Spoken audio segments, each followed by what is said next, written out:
Hello friends, welcome to our channel. இன்றைக்கி நம்ம என்ன பார்க்க போகிறோம்னா, பிரிட்டிஷ் எப்படி நம்ம நாட்டை கேப்சர் பண்ணாங்கன்னா, அவங்க கேப்சர் பண்ணப்போ நம்ம நாட்டோட கிங்ஸ் என்னென்ன பண்ணியிருந்தாங்களோ தான் பார்க்க போகிறோம். நான் Kovind. Welcome to mister king.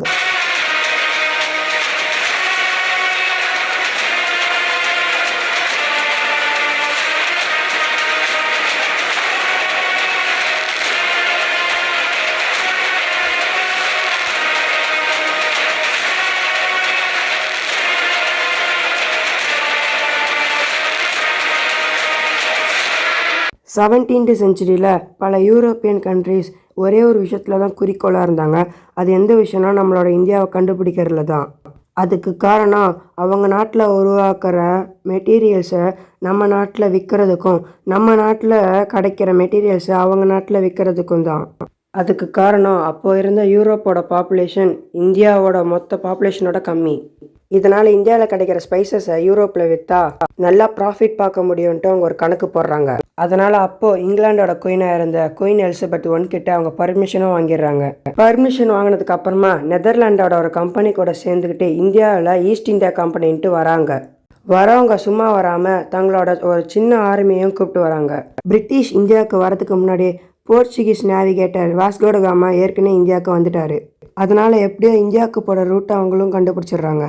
ரூட்டை கண்டுபிடிச்சி அவங்க சீ ரூட் வழியாக இந்தியாவுக்கு வராங்க. அவங்க இந்தியாவில் இருக்கிற சூரட்டுன்னு ஒரு நகரத்தில் தான் ஃபஸ்ட்டு வராங்க. அப்போ அந்த சிட்டியை ஆண்டுக்கிட்டு இருந்த முகல் எம்பரர் ஜஹாங்கீர் கிட்ட அவங்க பர்மிஷன் கேட்குறாங்க. அவரும் பர்மிஷன் தந்துடுறாரு. அவர் மட்டும் பர்மிஷன் தரலனா இந்தியாவோட ஹிஸ்ட்ரியே மாறி இருக்கும். 1619 பர்மிஷன் வாங்குற பிரிட்டிஷ் சில வருஷத்துலேயே தங்களோட ஃபேக்ட்ரிஸை இந்தியாவில் பல மடங்கு அதிகரிச்சிட்டாங்க. பல வருஷத்துக்கு பிரிட்டிஷ் வந்தது எதுக்கோ அந்த வேலையை மட்டும் பார்த்துட்டு போயிருந்தாங்க. ஆனால் சில வருஷங்களுக்கு அப்புறமா இந்தியாவில் இருந்த ஒரு ராஜ்யத்துக்கும் இன்னொரு ராஜ்யத்துக்கும் சண்டை வந்தால் அதுக்கு நடுவில் பிரிட்டிஷ் நுழைய ஆரம்பித்தாங்க. இப்படியே பல வருஷங்கள் போய்கிட்டு இருந்தப்போ 1674 அப்போ இந்தியா ஆண்டு இந்த முகல் எம்பரர் அவுரங்கசீப்பை தோற்கடிச்சு சிவாஜி மகாராஜ் ஆட்சிக்கு வந்தார். இவரோட பீரியட்லேயும் சம்பாஜி மகாராஜ் பீரியட்லேயும் பிரிட்டிஷ் கொஞ்சம் அமைதியாகவே தான் இருந்தாங்க. காரணம், அப்போ மராட்டா ஆர்மி 60% இந்தியாவை பாண்டுக்கிட்டு இருந்தாங்க. அவங்கக்கிட்ட பவரும் இருந்துச்சு, பெரிய ஆர்மியும் இருந்துச்சு. அதனால தான். ஆனால் கொஞ்சம் வருஷம் கழித்து மராட்டா ஆர்மி ஃபால் ஆனதுக்கு அப்புறமா பிரிட்டிஷ் இந்தியாவை மொத்தமாக கேப்சர் பண்ண ஆரம்பித்தாங்க.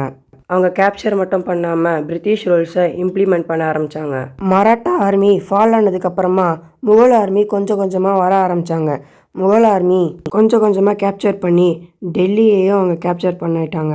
டெல்லியை கேப்சர் பண்ணோடனே பகதூர் ஷான்ற ஒருத்தரை தான் ஷெஹன்ஷாவாக உட்கார வைக்கிறாங்க. ஆனால் அவரையும் ஏமாற்றி பிரிட்டிஷ் எப்படியோ டெல்லியை கேப்சர் பண்ணிடுறாங்க.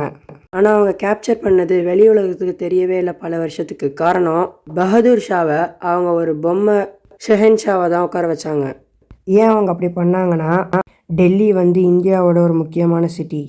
அப்படி இருக்கும்போது டெல்லியை வெளிநாட்டுக்காரங்க கேப்சர் பண்ணோன்றது தெரிஞ்சுன்னா இந்தியாவில் ஒரு மிகப்பெரிய போர் உருவாகும்னு தெரிஞ்சுக்கிட்டு இப்படி அவங்க பண்ணிட்டாங்க. அவங்க பிளான் என்னன்னா, இந்தியாவில் இருக்க சின்ன சின்ன கிங்டமும் பெரிய பெரிய எம்பையர்ஸையும் முதல்ல இவங்க கேப்சர் பண்ணிவிட்டு அதுக்கப்புறமா இவங்க டெல்லியை கேப்சர் பண்ணதை வெளி உலகத்துக்கு சொல்லலான்னு பார்த்தாங்க. ஆனால் அப்படி இருக்கும்போது தான் 1857 ஜான்சி ராணி ஃபர்ஸ்ட் இண்டிபெண்டன்ஸ் வார ஆரம்பித்தாங்க. அந்த வார எப்படியோ தில்லுமுள்ளு பண்ணி பிரிட்டிஷ் ஜெயிச்சிடுறாங்க. அப்படி அவங்க ஜெயிச்சதுக்கு அப்புறமா செப்டம்பர் 20, 1857 டெல்லியை கேப்சர் பண்ணதா அவங்க நோட்டீஸ் மற்ற கிங்டம்க்கு கொடுக்குறாங்க. டெல்லியை பிரிட்டிஷ் கேப்சர் பண்ணதுக்கு அப்புறமா இந்தியாவில் இருக்க பல கிங்டம்ஸ் அவங்களே தானா முன் வந்து பிரிட்டிஷ் கிட்ட தங்களோட கிங்டம்ஸை கொடுத்துட்றாங்க. நிறைய எம்பையர் கூட பிரிட்டிஷ் கூட வார் பண்ண ஆரம்பிச்சாங்க.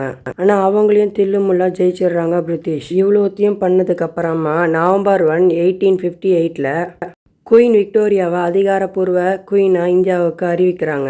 இப்படி தான் இந்தியா பிரிட்டிஷ் கையில் மாட்டுச்சு. ஓகே ஃப்ரெண்ட்ஸ், இன்றைக்கி வீடியோ அவ்வளோதான். நம்ம சேனல் உங்களுக்கு பிடிச்சிருந்துன்னா சப்ஸ்கிரைப் பண்ணுங்கள், லைக் பண்ணுங்கள், ஷேர் பண்ணுங்கள். வேறு ஒரு நல்ல வீடியோவில் பார்க்குற வரைக்கும் Tata, see you, bye bye.